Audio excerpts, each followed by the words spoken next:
중년의 부동산 시장을 뒤흔든 소식들. 어제 아침 8시, 68세 김순례 씨가 뉴스를 보다가 숟가락을 떨어뜨렸습니다. 정부가 발표한 새로운 부동산 정책 때문이었습니다. 종합부동산세가 또 바뀐다는 소식이었습니다. 김 씨는 서울 변두리 아파트 한 채를 가지고 있습니다. 평생 살던 집입니다.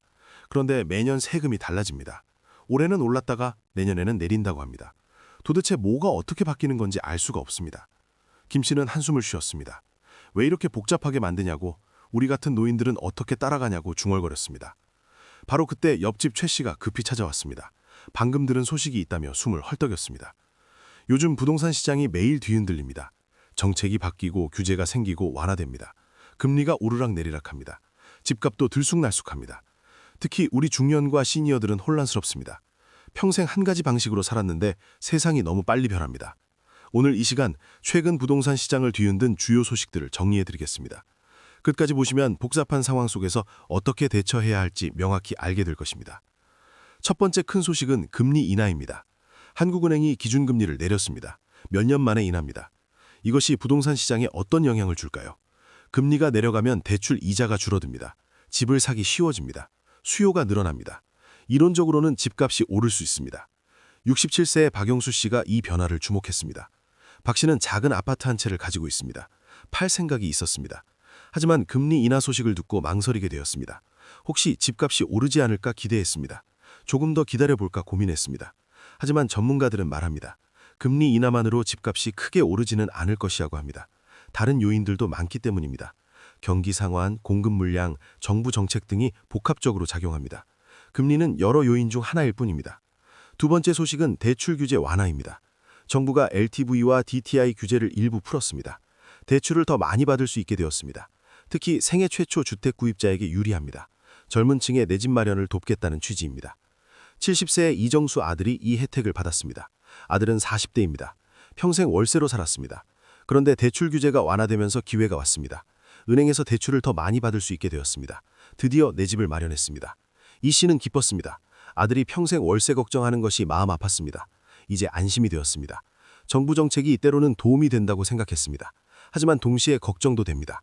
아들이 과도한 빚을 진 것은 아닌지 불안합니다. 세 번째 소식은 종합부동산세 개편입니다.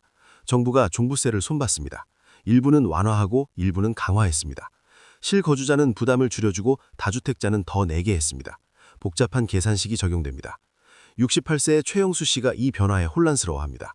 최 씨는 서울의 오래된 아파트를 가지고 있습니다. 공시가격이 올라서 종부세를 내기 시작했습니다. 그런데 올해 세법이 바뀌었습니다.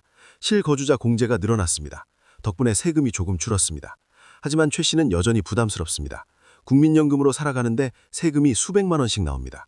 집을 팔까도 생각합니다. 하지만 평생 살던 집을 떠나기는 싫습니다. 딜레마에 빠졌습니다.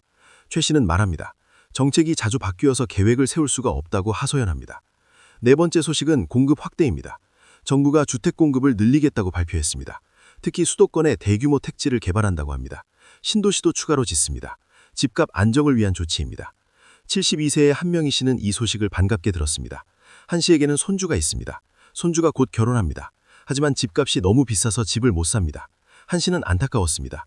공급이 늘어나면 집값이 안정될 것입니다. 손주가 집을 살 수 있을 것입니다. 하지만 한편으로는 걱정도 됩니다. 공급이 늘어나면 기존 집값이 떨어질 수 있습니다. 한 씨도 아파트를 가지고 있습니다. 집값이 떨어지면 자산 가치가 줄어듭니다. 손주는 좋지만 본인에게는 손해입니다. 복잡한 심정입니다.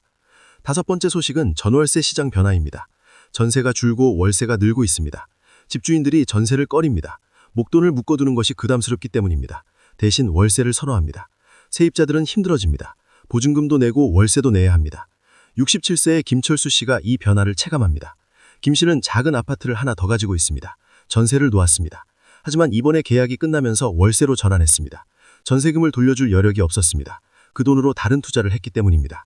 세입자는 월세를 받아들일 수밖에 없었습니다. 다른 집도 마찬가지였습니다. 전세 물량이 부족했습니다. 김 씨는 미안했지만 어쩔 수 없었습니다. 본인도 살아야 하니까요. 시장이 이렇게 변하고 있습니다. 여섯 번째 소식은 재건축 규제 완화입니다. 정부가 재건축 초과이익 환수제를 선봤습니다. 부담을 줄여줬습니다. 재건축이 쉬워졌습니다. 낡은 아파트 주민들에게는 희소식입니다. 70세의 조영희 씨가 이 혜택을 받게 되었습니다. 조 씨는 40년 된 낡은 아파트에 삽니다. 오래전부터 재건축을 기다렸습니다. 하지만 규제 때문에 진행이 안 되었습니다. 그런데 이번에 규제가 완화되었습니다. 재건축이 속도를 낼 것입니다. 조 씨는 기대합니다. 새 아파트에서 살 수 있을 것입니다. 남은 인생을 좋은 환경에서 보낼 수 있습니다. 오래 기다린 보람이 있습니다. 하지만 동시에 걱정도 됩니다. 재건축 기간 동안 어디서 살아야 할까요? 이사 비용은 어떻게 마련할까요? 기쁨과 걱정이 교차합니다. 7번째 소식은 지방 부동산 침체입니다. 서울은 그나마 버티는데 지방은 어렵습니다. 집값이 떨어지고 거래가 끊겼습니다. 빈집이 늘어납니다. 인구가 줄어들기 때문입니다. 젊은이들이 서울로 갑니다. 지방은 늙어갑니다. 68세의 정말순 씨가 이것을 걱정합니다. 정 씨는 고향집을 가지고 있습니다. 부모님께 물려받은 집입니다. 팔려고 내놓았지만 몇 년째 안 팔립니다. 가격을 계속 낮췄습니다. 그래도 안 팔립니다. 수요가 없습니다. 정 씨는 답답합니다. 빈집으로 두자니 관리가 안 됩니다. 멀리 떨어져 있어 자주 가지도 못합니다. 세금은 계속 나갑니다. 부담만 됩니다. 정 씨는 한숨을 쉽니다. 지방 부동산은 이제 자산이 아니라 짐이라고 말합니다. 8번째 소식은 역전세 위험입니다. 집값이 떨어지면서 전세금을 못 돌려주는 집주인이 늘어납니다. 전세금보다 집값이 낮아진 것입니다. 세입자는 전세금을 못 받습니다. 큰 피해를 봅니다. 71세의 강민수 딸이 이 피해를 당했습니다. 딸은 전세로 살았습니다. 2년 계약이 끝났습니다. 전세금을 돌려받아야 했습니다. 하지만 집주인이 돈이 없다고 했습니다. 집값이 떨어져서 전세금을 못 준다고 했습니다. 딸은 난감했습니다. 전세금이 2억이었습니다. 큰 돈입니다. 못 받으면 새 집을 구할 수 없습니다. 법적 절차를 밟았습니다. 경매를 신청했습니다.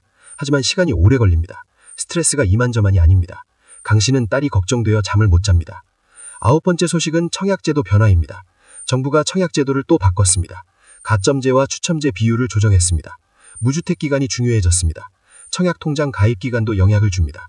복잡한 계산식입니다. 67세의 박경희 씨 아들이 이 변화에 당황했습니다. 아들은 청약을 준비하고 있었습니다. 그런데 제도가 바뀌면서 당첨 가능성이 달라졌습니다. 새로 공부해야 합니다. 전략을 다시 짜야 합니다. 박 씨는 답답합니다. 왜 이렇게 자주 바꾸냐고 불평합니다. 10번째 소식은 부동산 사기 증가입니다. 시장이 혼란스러울 때 사기꾼이 활개를 칩니다. 허위 매물, 전세 사기, 분양권 사기가 늘고 있습니다. 특히 노인들이 타겟이 됩니다. 조심해야 합니다. 72세의 윤기순 씨가 사기를 당할 뻔했습니다. 누군가 전화가 걸려왔습니다. 정부 지원으로 싼 아파트를 분양한다고 했습니다. 지금 계약금만 넣으면 된다고 했습니다. 윤 씨는 솔깃했습니다. 계약금을 보내려 했습니다. 다행히 자녀가 말렸습니다. 사기라고 했습니다. 정부 지원 분양은 그렇게 진행되지 않는다고 설명했습니다. 윤 씨는 아찔했습니다. 2천만 원을 사기당할 뻔했습니다. 윤 씨는 말합니다. 요즘 세상이 너무 무섭다고, 누구를 믿어야 할지 모르겠다고 한탄합니다. 이렇게 많은 소식들이 부동산 시장을 뒤흔들고 있습니다. 우리 중년과 시니어들은 혼란스럽습니다. 어떻게 대처해야 할까요? 몇 가지 원칙을 드리겠습니다. 첫째, 조급하게 결정하지 마십시오. 시장이 혼란스러울 때는 기다리는 것도 전략입니다. 상황이 정리될 때까지 지켜보십시오. 급한 것은 사기꾼뿐입니다. 둘째, 정확한 정보를 확인하십시오. 소문이나 가터라를 믿지 마십시오. 공식 발표만 믿으십시오. 정부 홈페이지, 은행, 공공기관의 정보를 확인하십시오. 셋째, 전문가와 상담하십시오. 혼자 판단하지 마십시오. 세무사, 법무사, 부동산 전문가의 조언을 구하십시오. 비용이 들어도 아깝지 않습니다. 넷째, 자녀와 상의하십시오. 중요한 결정은 가족과 함께 하십시오. 자녀들이 최신 정보를 더 잘할 수 있습니다. 함께 판단하면 실수를 줄일 수 있습니다. 다섯째, 욕심을 버리십시오. 큰 수익을 노리지 마십시오. 노후 자금은 안전이 최우선입니다. 원금을 지키는 것이 가장 중요합니다. 부동산 시장은 계속 변할 것입니다. 우리가 통제할 수 없습니다. 하지만 우리의 대응은 통제할 수 있습니다. 신중하고 현명하게 대처하십시오. 그러면 어떤 변화 속에서도 우리의 자산을 지킬 수 있습니다. 오늘 이 영상이 혼란스러운 부동산 시장을 이해하는 데 도움이 되었기를 바랍니다. 궁금한 점이나 의견이 있으시면 댓글로 남겨주십시오. 함께 이야기를 나눠봅시다. 이 내용이 유익했다면 구독과 좋아요 부탁드립니다. 앞으로도 중년과 시니어 여러분을 위한 정확하고 유익한 부동산 정보를 계속 전해드리겠습니다. 여러분 모두의 산전한 자산 관리와 평온한 노후를 진심으로 응원합니다. 감사합니다.